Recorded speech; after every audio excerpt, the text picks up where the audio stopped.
नेताओं को, राहुल जी को, सोनिया जी को, लालू जी को, तेजस्वी जी को ईडी और सीबीआई का धौल दिखाकर डराने धमकाने का प्रयास।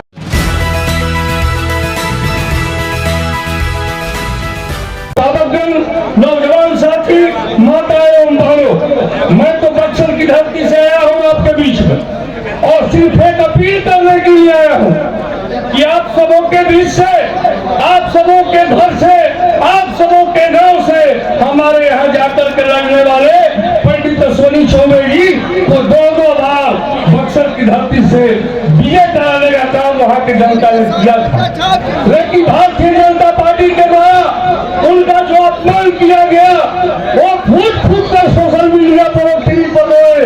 क्या ये भागलपुर की जनता का ये अपमान नहीं है? अगर अपमान है तो आप जगो, उठो और विश्वास करो इंडिया गठबंधन में। उसका बदला हमें अजीत शर्मा को अपने मंच को देने के रूप में और भारी मतों से विजयी बनाने में ये आप कारगर रहेंगे, तभी इंडिया महागठबंधन का ये सपना सफल होगा और आपका जो अधूरा कार्य होगा भागलपुर संसदीय क्षेत्र का, उसको आदरणीय अजीत शर्मा जी निभाने का काम करेंगे।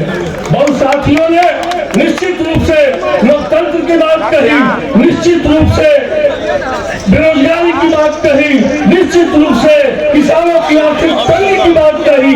साथियों, इसमें कहने में गुरेज नहीं है कि जिस तरीके से भारतीय जनता पार्टी ने भारत की जनता को, भारत के नौजवानों को, भारत के किसानों को, भारत की महिलाओं को ठगने का काम किया। साथियों, ये वक्त एक समय था जब 77 में इंदिरा जी हारी थी तो लोगों ने वादा दिया था आज ही रोटी खाएंगे, इंदिरा को लाएंगे। इसी तरह से इस बार नारा होगा, आज ही रोटी खाएंगे, इंडिया गठबंधन को देश में लाएंगे, तभी आपके हाथ और आपके किसान, आपकी माताएं, आपकी बेरोजगारी का हो सकेगा। अन्यथा इसका बदला अब 24 में अगर चुके तो भारतीय जनता पार्टी जिस तरीके से गेल, भेल, सेल, BSNL हवाई अड्डा को बेचने का काम किया, देश को बेचकर रहेगी।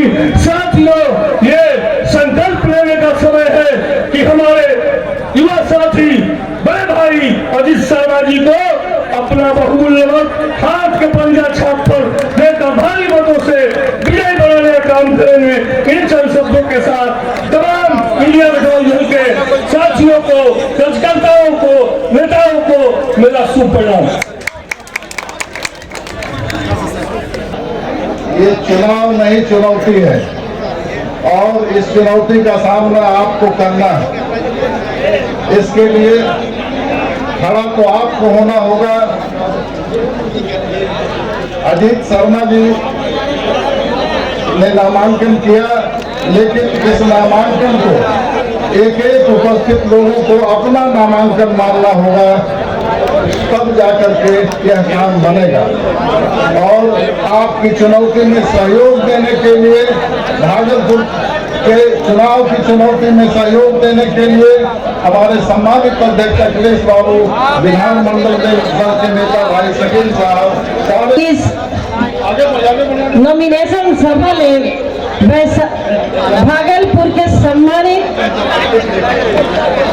जनता और इस अवसर पर मंच पर उपस्थित कांग्रेस पार्टी के सम्मानित प्रदेश अध्यक्ष सह राज्यसभा सांसद आदरणीय अखिलेश बाबू, हमारे विधायक दल के नेता आदरणीय शकील खान साहब, मंच पर उपस्थित औरंगाबाद के हमारे सम्मानित विधायक आदरणीय आनंद शंकर जी, बक्सर के सम्मानित विधायक आदरणीय संजय तिवारी जी, जमालपुर के विधायक आदरणीय अजय जी और यहाँ पर उपस्थित महागठबंधन के, इंडिया गठबंधन के तमाम नेतागण, मंच पर उपस्थित सभी सम्मानित नेतागण, अभिभावक, तुल्य बुजुर्गों, माताओं, बहनों, आप सभी का और अपने खास तौर से भागलपुर के सम्मानित विधायक और आप लोग के लोकप्रिय प्रत्याशी आदरणीय अजीत शर्मा जी का मैं हार्दिक अभिनंदन और स्वागत करती हूँ। और इस धरती को, तपस्वियों, मुनियों और स्वतंत्रता सेनानियों की धरती को मैं नमन करती हूँ। ये भाषण करने का समय नहीं है। लेकिन आज सारा कुछ बदल गया। न यहाँ से सिल्क एक्सपोर्ट हो रहा है, न सिल्क का उस पहले जैसा उत्पादन हो रहा है। केवल खेती बाड़ी रह गई है लोगों के पास, और खेती बाड़ी भी उस समय समाप्त हो गई जब 2006 में भारतीय जनता पार्टी और नीतीश कुमार का गठजोड़ का सरकार बना था 2005 में, और एपीएमसी एक्ट लागू हुआ था पहली बार। एपीएमसी एक्ट लागू होने के बाद बिहार के किसानों की आमदनी भी समाप्त हो गई। खेत खलिहान में काम करने वाले लोगों को, चाहे मजदूर हो या किसान हो, सबकी आमदनी घट गई। आज जमुई में प्रधानमंत्री जी आए थे। जरूर लोगों के मन में ये सवाल होता होगा कि पहली बार जब आए थे तो उन्होंने वायदा किया था कि 2022 में हम किसानों की आमदनी को दुगना करेंगे, लेकिन किसानों की आमदनी तो दुगना नहीं हुआ। लागत खर्च जरूर किसानों का दुगना के बजाय चौगुना हो गया, और इसलिए खेत खलिहान में काम करने वाले लोग इस सरकार से निराश हैं।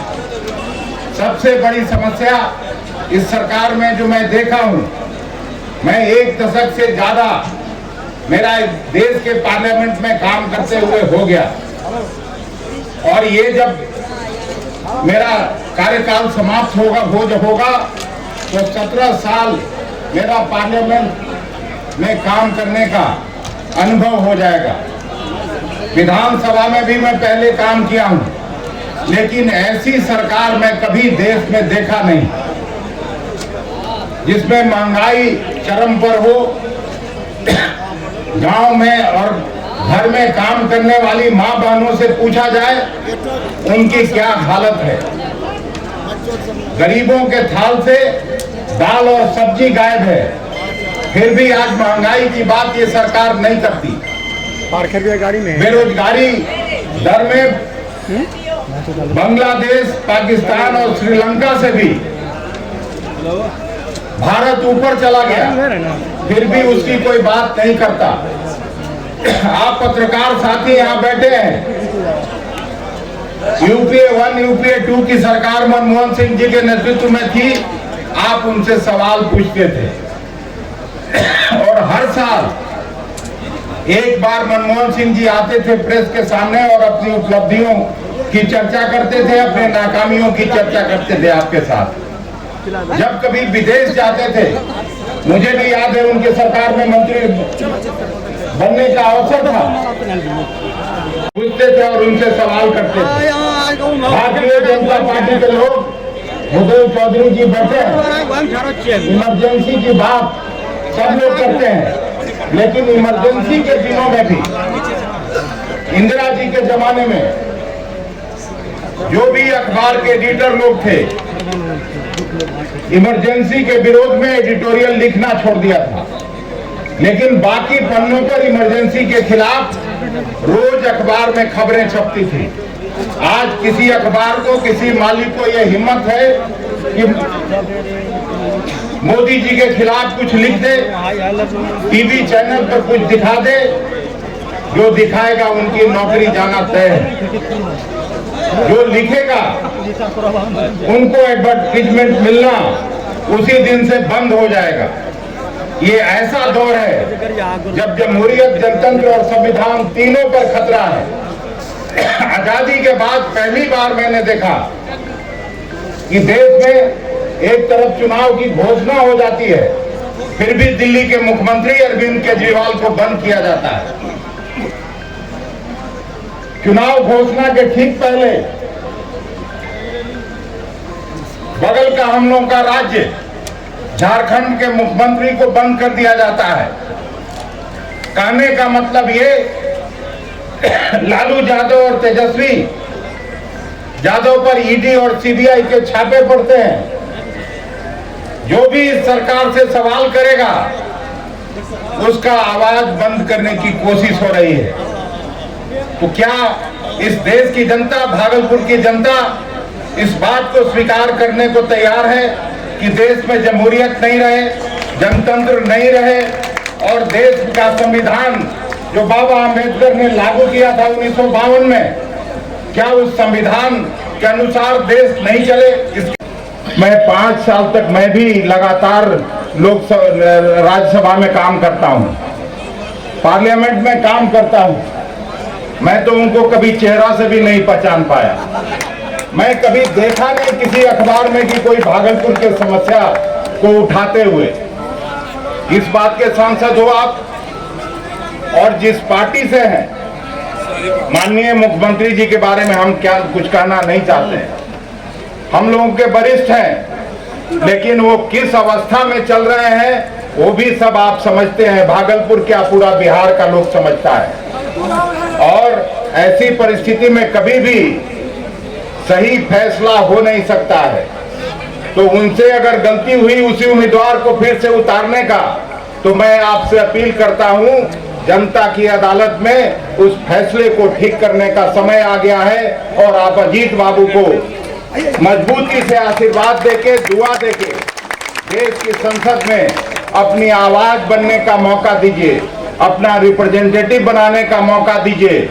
हम आपकी जनता की अदालत में इनका केस इतना ही दूर तक बहस करने आया। बाकी जो आप फैसला करेंगे हम उसको सिर माथे स्वीकार करेंगे। बहुत बहुत धन्यवाद। जय हिंद, जय भारत। हमारे इस स्टेज पर कोई तफरीक नहीं है, कोई फर्क नहीं है। कौन हिंदू है, कौन मुसलमान है, कौन अगड़ा है, कौन पिछड़ा है। हम सब हिंदुस्तानियत के माला में गुथे हुए फूलों के मानिंद हैं। और इस माला को तोड़ने की कोशिश इस मुल्क में हो रही है। तो बताइए कि इस कोशिश, इस प्रयास को हम बर्दाश्त कभी करेंगे? कभी नहीं करेंगे। भागलपुर एक अजीम शान तारीखी जगह है। यहाँ का इतिहास हजारों साल पुराना है। यहाँ का नाम दुनिया भर में है। सिल्क सिटी के नाम से अब कोई शहर मशहूर हो जाए, लेकिन जो रेशम का काम, हाथों के हुनरमंदी का काम जो दुनिया भर में भागलपुर से गया, यहाँ के जो हमारे बुनकर भाई बहन हैं, जो बुनकर समाज है, उनके माध्यम से जो उनके हुनरमंद हाथों के काम गए, उसने दुनिया में भागलपुर को मशहूर किया। लेकिन बदनजर कभी इस पे पड़ गई। इसी भारतीय जनता पार्टी ने इसके ऊपर पूरी नजर डाली और हमारे बीच के आपसी रिश्ते में दरार आने का प्रयास किया।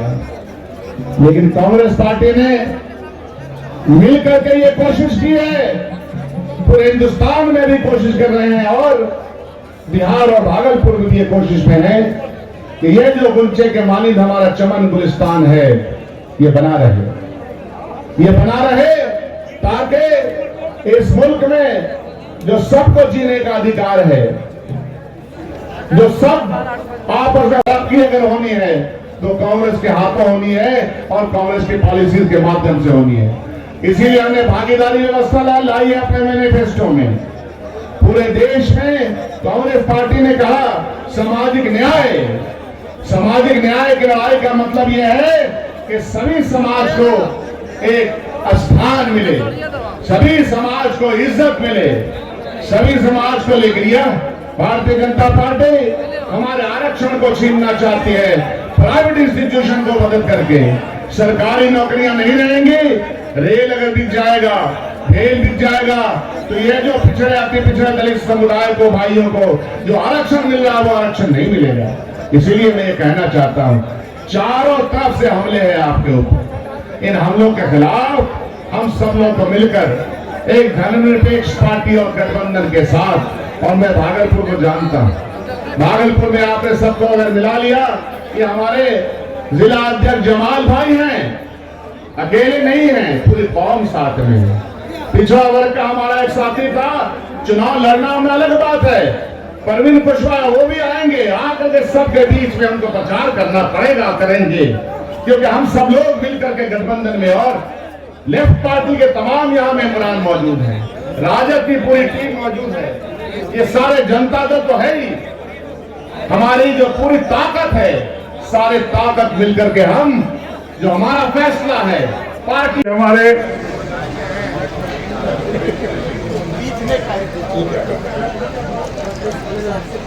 हमारे आदरणीय प्रदेश अध्यक्ष राज्यसभा सांसद डॉक्टर अखिलेश प्रसाद सिंह जी, हमारे नेता विधानमंडल दल के नेता आदरणीय शकील अहमद खान साहब, हमारे मंच पे हमारे विधायक औरंगाबाद के आनंद शंकर सिंह जी, हमारे विधायक नाथनगर के हमारे प्रिय भाई सिद्दीकी साहब, हमारे माननीय विधायक बक्सर से मुन्ना तिवारी संजय तिवारी, उनका असली नाम है संजय तिवारी और मुन्ना तिवारी जी, हमारे राया पाखर से आए हुए विधायिका हमारी बहन श्रीमती प्रतिमा दास जी, हमारे जहां मेरा ओरिजिनल घर था वहां से आए हुए हमारे विधायक आदरणीय भूदेव चौधरी जी, हमारे और भी जो पदाधिकारी है, हमारे एक्स मिनिस्टर यहाँ पर भागलपुर के वर्तमान सांसद अजय मंडल जी ने अपने कार्यकाल 2019 से 2024 के बीच संसद में भागलपुर का विकास से संबंधित जनता पूछना चाहिए कितने प्रश्न किए हैं, यह उनसे भागलपुर की जनता को जानना है। मैं बताना चाहता हूं कि उन्होंने अपने कार्यकाल में भागलपुर के विकास से संबंधित लगभग 10 प्रश्न ही पूछे हैं। क्या भागलपुर की जनता ने माननीय अजय मंडल जी को 5 साल में केवल 10 प्रश्न उठाने के लिए चुना था? आपको जब समय आ गया है, अब भागलपुर संसदीय क्षेत्र की जनता को भागलपुर के लिए लड़ने वाला, भागलपुर को मुख्य धारा में लाने वाला व्यक्ति को चुनना है। और आपने 3 बार यहाँ से भागलपुर विधानसभा से हमें जिताने का काम किया है। और सिर्फ भागलपुर विधानसभा का ही नहीं, फिर 35 के लोग आए हैं, वो ट्रांसफार्मर लगाने की बात हो, किसानों के पटवन के तार बिछाने की बात हो, अजीत शर्मा ने भागलपुर के विधायक रहते भी किया है, बीरपुर का काम किया है, गोपालपुर का काम किया है। इसलिए मैं तो सबको जानता हूँ, जो भाई बहन धूप में दूरों से आए हैं, क्योंकि मैं अध्यक्ष महोदय को बताना चाहता हूँ, अपने प्रदेश अध्यक्ष को, सारे विधानसभा से लोग आए हैं और आपको बता दें सब लोग इतने उत्साहित हैं कि आप देखेंगे यहाँ से भारी बहुमत से जनता जीतेगी और हमें जिता के भेजेगी। मैंने भागलपुर विधानसभा क्षेत्र में तीसरी बार 2020 में जब जीत दर्ज की है, तब से यानी 2020 से 2023 तक बिहार विधानसभा भाषणों की बात तो छोड़ दीजिए, मैं लगभग 200 प्रश्न विधानसभा में उठाए हैं, जिसके संबंधित पुस्तिका भी मैंने प्रयास से 2020, 21, 22, 23 पुस्तिका भी छपा के हमने जनता भागलपुर विधानसभा में बांटने का काम किया। जिताएंगे। आपको बता दें, भागलपुर लोकसभा में जो 6 विधानसभा है, वहां मैं हर जगह हर जाऊंगा, हर 2 महीने पर वहां पर मैं कार्यालय में बैठूंगा और एक एक पंचायत की जो समस्या होगी, जनता की आवाज लोकसभा में उठाने का काम करेंगे और एक गौरवान्वित महसूस करेंगे कि आपने जिसे वोट दिया है वो आपकी आवाज बन के आपके किसानों की समस्या हो, गरीबों की समस्या हो, जो भी समस्या, चाहे आपका जमीन जो कोसी और गंगा से कट रहा है उसको बचाने का काम किया हो, एम्स की स्थापना के काम कर रहा हो, भागलपुर में करके दिखाएंगे। क्योंकि वक्त कम है, लेकिन आपसे आग्रह है, आप लोग अभी से अपने अपने गांव में लग जाइए, विकास की जीत होनी चाहिए, आपके सम्मान के साथ हम विकास करेंगे और जीत दर्ज कीजिए। इन शब्दों के साथ फिर से जो भाई बहन आए हैं उनका मैं दिल की गहराई से स्वागत करते हैं, धन्यवाद देते हैं। जय हिंद, जय कांग्रेस।